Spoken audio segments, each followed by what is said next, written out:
మోడల్లో ఏంటంటే అవుట్పుట్ మనకి సబ్ ఊఫర్ కూడా ఇస్తారు. సో అందువల్ల ఏంటంటే మనకి ఒక 5.1 ఎక్స్ట్రాగా సబ్ యాంప్ చేయాలి అనే ఆలోచన లేకుండా ఒక మంచి 5.1 యాంప్లిఫైర్ అయితే దీని నుంచి అయితే తయారైపోయింది. యాంప్లిఫైర్ విషయానికి వస్తే ఫ్రంట్ సైడ్ అయితే ఈ విధంగా ఉంది. చక్కగా rotary encoder and stand by release చేయడం కోసం అయితే చేశాను. ఏవి రిసీవర్ ఎటువంటి డిస్టర్బెన్స్ లేకుండా నీట్ గా ఎలాగే అప్డేట్ చేస్తానండి. ఎవరికైనా కావాలంటే సో కాంటాక్ట్ అవ్వచ్చు.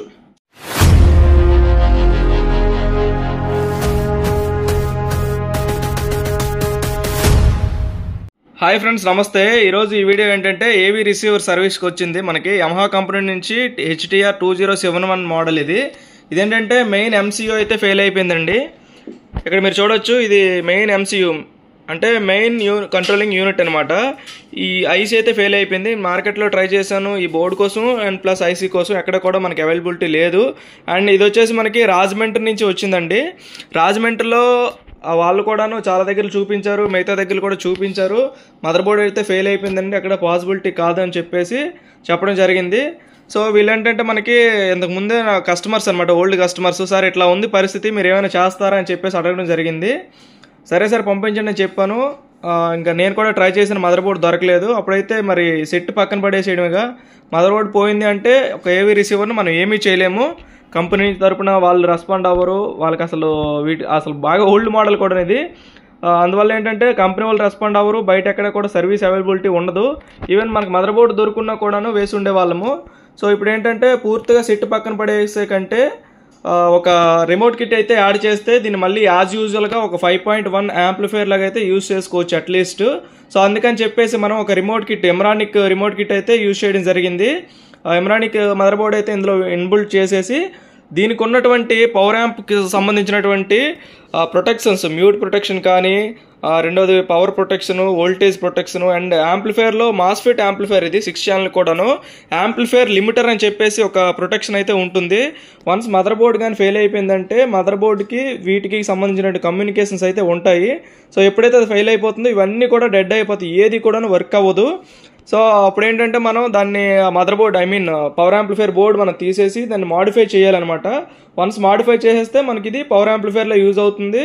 అండ్ మీకు ఇక్కడ కూడాను ముందు ట్రాన్సిస్టర్ స్టాండ్ బై సంబంధించినటువంటి బోర్డ్ అనమాట. ఇది స్టాండ్ బై బోర్డ్ అంటారు. ముందు పవర్ ఇక్కడికి వచ్చి మదర్ బోర్డ్ ఆన్ చేసిన తర్వాతే ఈ బోర్డు కూడా ఆన్ అవుతుంది, ఈ ట్రాన్స్ఫార్మర్. సో ఏంటంటే అప్పుడు ఇది ఫెయిల్ అయిపోయింది, మదర్ బోర్డ్ ఫెయిల్ అయిపోయింది కాబట్టి సో ఇదంతా టోటల్ డెడ్ కండిషన్ అనమాట. సో అప్పుడు ఏంటంటే ఇక్కడ మనం డైరెక్ట్ చేసేసి ఈ ట్రాన్స్ఫార్మర్ వర్క్ అయ్యేటట్టు చేసి దీన్ని మాడిఫై చేసి అప్పుడు మనం ఒక రిమోట్ కిట్ యాడ్ చేసుకున్నట్టయితే ఈ విధంగా చక్కగా ఒక మంచి యాంప్లిఫైర్ అయితే రెడీ అయిపోతుంది. మనకి HTR 2071 మోడల్లో మనకి ఇన్బుల్ట్ సబ్ ఊఫర్ ఉంటుందండి. అంటే సబ్ ఊఫర్ కూడా ఇన్బుల్ట్ ఉంటుంది. మామూలుగా మిగతా రిసీవర్లో ఏంటంటే అన్ని ఛానల్స్ ఉంటాయి. అంటే 5 ఛానల్స్ అయితే 5 ఛానల్, 7 ఛానల్ అయితే 7 ఛానల్, 9 ఛానల్ అయితే అట్లా ఛానల్స్ అన్నీ ఉండి ఒక సబ్ ఊఫర్ మాత్రం ప్రీ అవుట్ ఇస్తాడు. కానీ మనకి ఈ మోడల్లో ఏంటంటే అవుట్పుట్ మనకి సబ్ ఊఫర్ కూడా ఇస్తారు. సో అందువల్ల ఏంటంటే మనకి ఒక 5.1 ఎక్స్ట్రాగా సబ్ యాంప్ చేయాలి అనే ఆలోచన లేకుండా ఒక మంచి 5.1 యాంప్లిఫైర్ అయితే దీని నుంచి అయితే తయారైపోయింది ఏవీ రిసీవర్ నుంచి. ఇందులో మనం ఈ ఫ్రంట్ కంట్రోల్స్ ఏమి కూడాను నేను యూజ్ చేయలేదు. ఒక జస్ట్ మనకి రోటరీ ఎన్కోడరు, మనకి మాస్టర్ కంట్రోల్ యాజ్ యూజువల్గా వర్క్ అయ్యేటట్టు మనం పెట్టడం జరిగింది. అండ్ మీకు ఇక్కడ పవర్ స్టాండ్ బై రిలీజ్ చేయడం కోసం అయితే ఇది ఒకటి ఇవ్వడం జరిగింది. పవర్ ఆఫ్లో ఉన్నప్పుడు మనం ఆన్ చేయొచ్చు. అంటే మన ఎమ్రానిక్ కిట్ ఏంటంటే ఫస్ట్ ఆఫ్లో ఉంటుంది, మనం స్టాండ్ బై రిలీజ్ చేయాల్సి ఉంటుంది. యాక్చువల్గా మిగతా కంట్రోల్స్ కూడా ఇద్దామని ట్రై చేశాను, కాకపోతే చాలా క్లమ్జీగా ఉంది అండ్ టైం కూడా లేదు. నాకు పంపించిన ఆయన కూడా ఒక టెక్నీషియన్ అనమాట, అవతల కస్టమర్ నుంచి ప్రెజర్ తీసుకుంటున్నారు. అందువల్ల అంటే ఈ ఫ్రంట్ సైడ్ కంట్రోల్స్ ఏమీ ఇవ్వలేదు. బట్ మీకు స్టాండ్ బై అయితే ఇక్కడ కంట్రోల్ అవుతుంది చక్కగాను. అండ్ మీకు రిమోట్ కూడాను ఎమ్రానిక్ రిమోట్ కూడా వర్క్ అయ్యేటట్టు మీకు ఫ్రంట్లో సెన్సార్ అయితే ఇవ్వడం జరిగింది. మీరు ఇక్కడ చూడొచ్చు, పవర్ ఆన్ ఆఫ్ అనేటువంటిది మన రిమోట్ నుంచే చేయొచ్చు. And volume up and down ఇవన్నీ కూడాను మన రిమోట్లో నుంచే చేసుకోవచ్చు. ఇందులో మనకి optical coaxial HDMI RC selection కోసము and individual volumes front left right, surround left right ఇవన్నీ కూడాను ఇందులో మనం అడ్జస్ట్ చేసుకోవచ్చు వాల్యూమ్స్. అండ్ ఫ్రంట్ సంబంధించినటువంటి బాస్ ట్రబుల్, ఇక్కడ టెస్ట్ చూడండి, ఈ టెస్ట్ బటన్ లాంగ్ ప్రెస్ చేసి పట్టుకుంటే అన్ని స్పీకర్స్ యొక్క అలైన్మెంట్ కరెక్ట్గా చేసామా లేదా అన్నీ కూడాను ఈ రిమోట్లో మనకి అన్ని ఫీచర్స్ కూడాను ఉంటాయి అనమాట చక్కగాను. సో ఇంకా యాంప్లిఫైర్ విషయానికి వస్తే ఫ్రంట్ సైడ్ అయితే ఈ విధంగా ఉంది, చక్కగా rotary encoder and stand by release చేయడం కోసం అయితే చేశాను. అండ్ మీకు ఇంటర్నల్గా వచ్చేసరికి ఒక స్పీకర్ ప్రొటెక్షన్ బోర్డ్ అయితే యూజ్ చేయడం జరిగింది. ఈ స్పీకర్ ప్రొటెక్షన్ బోర్డ్ దేనికంటే ఆల్రెడీ ఇన్బిల్ట్ ప్రొటెక్షన్ బోర్డ్ ఉంటుంది, కాకపోతే అది మెయిన్ ఎంసీయూ నుంచి కంట్రోల్ అవుతుంది. మరి అది ఫెయిల్ అయిపోయింది కాబట్టి దానికి సబ్స్టిట్యూట్గా మనం ఇది యూజ్ చేయడం జరిగింది. సో స్పీకర్ ప్రొటెక్షన్ ఇక్కడి నుంచి వర్క్ అవుతుంది. అదేవిధంగా మనకి రిమోట్ కిట్ నుంచి 6 ఛానల్ ఆడియో అవుట్పుట్ వస్తుంది. అండ్ ఇందులో పవర్ సప్లైలు యూజ్ చేసుకొని రిమోట్ కిట్కి స్పీకర్ ప్రొటెక్షన్కి మాడిఫై చేయడం జరిగింది. అండ్ మరి ఇక్కడ మనకి డిస్ప్లేకి అయితే మనకి ఇక్కడ ప్లేస్ సరిపోదు కదా, సో అందుకని చెప్పేసి ఓన్లీ డిస్ప్లే ఇక్కడ ఇన్బిల్ట్ చేసి డిస్ప్లేకి సంబంధించిన ఎంసీయూ అంటే ఎమరానిక్ రిమోట్ కిట్కి సంబంధించిన ఎంసీయూ అయితే మనం ఇక్కడ ఇన్స్టాల్ చేయడం అయితే జరిగింది. ఐఆర్ సెన్సారు అండ్ ఈ మోడ్ బటన్స్ ఏవైతే ఫ్రంట్ సైడ్ వెళ్ళాయో ఆ కనెక్షన్స్ అనమాట ఈ వైర్స్. అండ్ ఇది వచ్చేసి మనకి డిస్ప్లేకి సంబంధించినటువంటి కనెక్షను అండ్ రోటరీ ఎన్కోడర్కి సంబంధించినటువంటి వైర్ కూడా ఇందులోనే ఇన్బిల్ట్ అయి ఉంది. అండ్ ఇది వచ్చేసి మదర్ బోర్డ్కి డిస్ప్లేకి సంబంధించిన ఎంసీయూకి ఈ కనెక్షన్స్ అనమాట. మిగతా 5.1 ఇన్పుట్స్ అన్నీ కూడాను నెక్ అయితే ఇవ్వడం జరిగింది.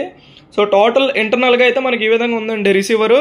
సో ఇట్లాంటి రిసీవర్స్ ఏవైనా ఉండి మీ దగ్గర మదర్ బోర్డ్ ఫెయిల్ అవ్వడం కానీ, లేదంటే ఇంటర్నల్ ఏదైనా ఇష్యూ వచ్చి కంపెనీ వాళ్ళు మీకు రెస్పాండ్ అవ్వకపోవడం కానీ, కంపెనీ నుంచి కూడా సర్వీస్ అవైలబిలిటీ లేకపోతే సతీష్ ఆడియోస్కి అయితే కాంటాక్ట్ అవ్వండి. ఇఫ్ ఇన్ కేస్ పాసిబిలిటీ ఉంది అంటే కనుక ఖచ్చితంగా రిపేర్ పాసిబిలిటీస్ ఉంటే చేసేసి చక్కగా రిపేర్ చేసిస్తాం, సర్వీస్ చేసి చక్కగా యూజ్ చేసుకోవచ్చు మీరు. లేదు అనుకుంటే ఇఫ్ ఇన్ కేస్ మీకు కొంచెం అమౌంట్తో ఒక యాంప్లిఫైర్ ఇలానే రెడీ అయిపోతుందంటే మోడిఫికేషన్ కూడా మీకు చేసిస్తాము. పూర్తిగా సెట్ పక్కన పడేసే కంటే చక్కగా కొంత అమౌంట్ పెడితే ఇది వర్క్ అవుతుంది, మంచిగా వాడుకోవచ్చు అనేటప్పుడు దీన్ని ఇట్లా మాడిఫై చేయడంలో ఎటువంటి తప్పు అయితే లేదండి. చక్కగా మీరు మాడిఫికేషన్ అయితే చేయించుకోవచ్చు. మీకు ఓన్లీ సతీష్ టెక్ ఆడియోస్ నుంచి మీకు ఈ సర్వీస్ అవైలబిలిటీ ఉంది. మీకు ఎక్కడ కూడాను ఇది చేసే అవకాశం అయితే ఉండదు, మ్యాక్సిమం ఎవరు పెట్టుకోరు. ఎందుకంటే మీకు చేసే వాళ్ళు ఉన్నా కూడా ఇందులో చాలా రిస్క్ ఉంటుందండి ఒక రిసీవర్ని మాడిఫికేషన్ చేయడం అయితే.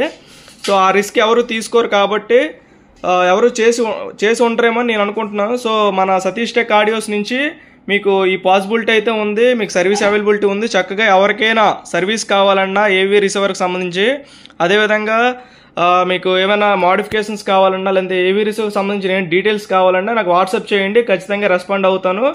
ఇఫ్ ఇన్ కేస్ ఎమర్జెన్సీ అయితే మీరు కాల్ కూడా చేయొచ్చు, నేను రెస్పాండ్ అవుతాను. సో ఓకే ఫ్రెండ్స్, నెక్స్ట్ వీడియోలో మళ్ళీ కలుద్దాం. Bye friends. AV receiver back side అయితే మనకి ఈ విధంగా ఉంటుందండి. అండ్ మీకు ఇక్కడ స్పీకర్ అవుట్పుట్ అయితే ఇక్కడ ఇవ్వడం జరిగింది, FL, FR, centre, surround, left, right and subwoofer. And ఇక్కడ నుంచి మన స్పీకర్స్ తీసుకోవచ్చు. అదేవిధంగా మీరు ఇక్కడ చూడొచ్చు ఎమరానిక్స్ TX110A అనే model mother board back side అయితే మనకి ఈ విధంగా ఉంటుంది. మీకు ఇక్కడ ఏంటంటే AUX1, AUX2, coaxial 1 and 2 and optical HDMI ARC మీరు ఇక్కడ నుంచి కనెక్ట్ చేసుకోవచ్చు. అండ్ డాల్బీ, DTS, PCM, ప్రోలోజిక్ 2 ఇట్లాంటివన్నీ కూడాను మీరు ఇందులో ఫార్మేట్ ప్లే చేసుకోవచ్చు. అండ్ ఈ రిసీవర్కి సంబంధించినటువంటి బ్యాక్ ప్యానల్లో మనం ఏది కూడా డిస్టర్బెన్స్ చేయలేదండి. ఇక్కడ ఉండేటువంటి ఓల్డ్ ఆప్టికల్ కోయాక్సిల్ HDMI ARCలు, ఇక్కడ ఉన్నటువంటి ఏ పోర్ట్స్ కూడాను మనం కదపలేదు, డిస్టర్బ్ చేయలేదు. ఏ బోర్డు కూడా మనం రిమూవ్ చేయలేదండి. ఫస్ట్ ఇక్కడ ఎఫ్ఎంకి సంబంధించిన యాంటీనా కూడాను ఇక్కడే ఉంది, మనం ఏది కూడా డిస్టర్బ్ చేయకుండా బ్యాక్ సైడ్. సో ఈ విధంగా ఖాళీ స్పేస్ అనేటువంటి చూసుకొని అక్కడ మనం కట్ చేసి మనం ఈ బోర్డు అయితే మనం ఇన్స్టాల్ చేయడం జరిగింది. సో బ్యాక్ సైడ్ అయితే మనకి ఈ విధంగా ఉంటుందండి. మీ ఏవి రిసీవర్ని ఎటువంటి డిస్టర్బెన్స్ లేకుండా నీట్గా ఎలాగే అప్డేట్ చేస్తానండి. ఎవరికైనా కావాలంటే సో కాంటాక్ట్ అవ్వచ్చు.